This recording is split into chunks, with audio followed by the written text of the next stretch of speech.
Actress Raveena Tandon ने खुद पर हुए मॉब अटैक की खोली पोल। क्या उनके साथ हुआ इंसिडेंट सिर्फ उनसे मनी एक्सटॉर्ट करने का एक तरीका था? रवीना ने रिवील किया कैसे ऋचा चड्ढा भी हो चुकी है इस तरह के हादसे का शिकार। इसी साल जून में रवीना टंडन ने हेडलाइंस बनाई थी जब उनके और उनके ड्राइवर पर मुंबई में एक मॉब अटैक हुआ था और उन पर रेकलेस ड्राइविंग का आरोप लगाया गया था। अब रवीना ने इस पर बात की है। उन्होंने खुलासा किया कैसे ये सब एक प्लानिंग के तहत हुआ था। रवीना टंडन ने यह भी डिस्क्लोज किया कि लगभग वैसा ही एक सिमिलर इंसिडेंट अगले दिन उनकी दोस्त और एक्ट्रेस ऋचा चड्ढा के साथ भी हुआ था।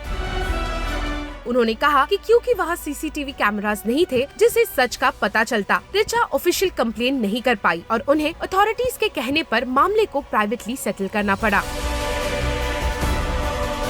रवीना ने अपने एक रीसेंट इंटरैक्शन में इस फ्राइटनिंग ऑडियो को याद किया जब एक वायलेंट मॉब ने उनको टारगेट किया था। उन्होंने कहा कि ये डरा देने वाला है और मुंबई में एक डिस्टर्बिंग पैटर्न को दिखाता है जो जानबूझकर फियर और इंटिमिडेशन क्रिएट करने के लिए किया जा रहा है।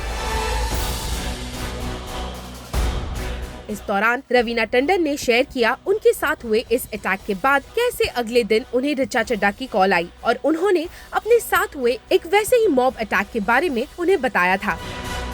रवीना ने कहा, Unfortunately, no CCTV cameras to record the truth. In fact, she had to pay up. She had to settle the matter. The cops told her that settle it. She, in fact, the poor thing went ahead and settled. वही अपने case के details देते हुए रवीना ने कहा कि police investigation में ये पता चला कि उन पर हुआ मॉब अटैक उनसे पैसा निकलवाने के इरादे से ऑर्केस्ट्रेट किया गया था। उन्होंने बताया कि कैसे मॉब काफी अग्रेसिव होकर उनके घर में जबरदस्ती घुसने की कोशिश कर रहा था जबकि उनके बच्चे ऊपर थे और उनके हस्बैंड घर पर नहीं थे और ये सिचुएशन तब और क्योटिक हो गई जब मेल स्टाफ मेंबर्स को मॉब के लोग खींचने लगे और उन्हें मारा जा रहा था।